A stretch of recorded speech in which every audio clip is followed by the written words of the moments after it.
Hello দর্শক বন্ধুরা, কেমন আছেন আপনারা সবাই? আশা করছি বেশ ভালো আছেন। ঢালিউডের জনপ্রিয় অভিনেত্রী শবনম বুবলি এবং ব্যবসায়ী ও সোশ্যাল মিডিয়া ব্যক্তিত্ব টনি এবার একসঙ্গে লাইভে হাজির হচ্ছেন। দুই ভিন্ন জগতের এই দুই পরিচিত মুখ একসঙ্গে কি কারণে আসছেন তা নিয়ে শুরু হয়েছে নানান গুঞ্জন। তবে জানা গিয়েছে এটি হবে একটি বিশেষ লাইভ, যেখানে তারা দুজনেই দর্শকদের জন্য একটি বিশাল অফার নিয়ে আসবেন। জানা যাচ্ছে সানরাইজ বাই টনির এক বিশাল অফার আসছে দর্শকদের জন্য, অর্থাৎ তাদের কাস্টমাররা পাবে মোটামুটি 60 থেকে 70% পর্যন্ত ডিসকাউন্ট। এবং এই ডিসকাউন্ট পাওয়ার জন্যই এখন থেকেই নাকি শুরু হয়েছে নানান লাইভ করা। ঘনিষ্ঠ খবর অনুযায়ী এই লাইভ শুধু আড্ডা বা ব্যক্তিগত গসিপের জন্য নয়, বরং এটি হবে একটি বিশেষ অফার এবং নতুন প্রজেক্টের উন্মোচনের ঘোষণা। বুবলি লাইভে তার নতুন সিনেমা এবং ব্যক্তিগত আপডেট নিয়েও কথা বলবেন। টনি, যিনি সম্প্রতি নিজের ব্র্যান্ড সানরাইজ বাই টনি দিয়ে আলোচনা এসেছেন, তিনি তার ব্যবসা ও নতুন উদ্যোগ নিয়ে কথা বলবেন। জানা যাচ্ছে সানরাইজ বাই টনির আগামী মাসে আরো 2টি শোরুম উদ্বোধন হতে চলেছে এবং এই শোরুমগুলো উদ্বোধনের উপলক্ষেই নাকি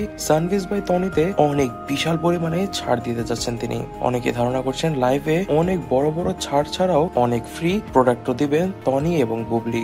বুবলি ও টনির একসঙ্গে হাজির হওয়ায় অনেকের কাছেই ব্যাপারটি অনেক চমকের মতন। বুবলি ঢালিউডের একজন জনপ্রিয় অভিনেত্রী, আর টনি ফ্যাশন এবং বিজনেস জগতের পরিচিত মুখ। তাদের একসঙ্গে দেখা মানেই কিছু না কিছু নতুন চমক আসতে চলেছে। তাহলে কি এবার ঢালিউড নতুন কোন মুখের দিকে চলে যাচ্ছে? কারণ আমরা যেখানে আগে অবশ্যই দেখতাম যে ঢালিউড আলাদা এবং সোশ্যাল মিডিয়া আলাদা, তবে কি এখন আস্তে আস্তে সোশ্যাল মিডিয়া জগৎ এবং ঢালিউডের অভিনেত্রীরা একসঙ্গে হয়ে যাচ্ছেন? তবে কি সব বিনোদন জগৎ আস্তে আস্তে একই দিকে ধাবিত হচ্ছে? দর্শক বন্ধুরা, আমাদের কাছে কিন্তু মনে হচ্ছে যে আমাদের বিনোদন জগৎটি এখন বর্তমানে মিশ্রিত হতে চলেছে, অর্থাৎ আমাদের সিনেমা জগৎ এবং আমাদের সোশ্যাল মিডিয়া জগৎ কিছুদিনের মধ্যে একে অপরের সঙ্গে মিশ্রিত হয়ে যাবে। তবে এটি হবে ফেসবুক ও ইউটিউব একটি লাইভ, যেখানে সরাসরি দর্শকরা মন্তব্য করতে পারবেন। জানা যাচ্ছে এই লাইভের মধ্যে থাকবে বিশেষ সব আকর্ষণ দর্শকদের জন্য এবং সানরাইজ বাই টনির কাস্টমারদের জন্য। তবে দর্শক বন্ধুরা, আজ এই পর্যন্ত এই ভিডিওটি ভালো লেগে থাকলে ভিডিওতে লাইক করে দিবেন এবং অবশ্যই আমাদের চ্যানেলকে কিন্তু সাবস্ক্রাইব করতে ভুলবেন না। ধন্যবাদ।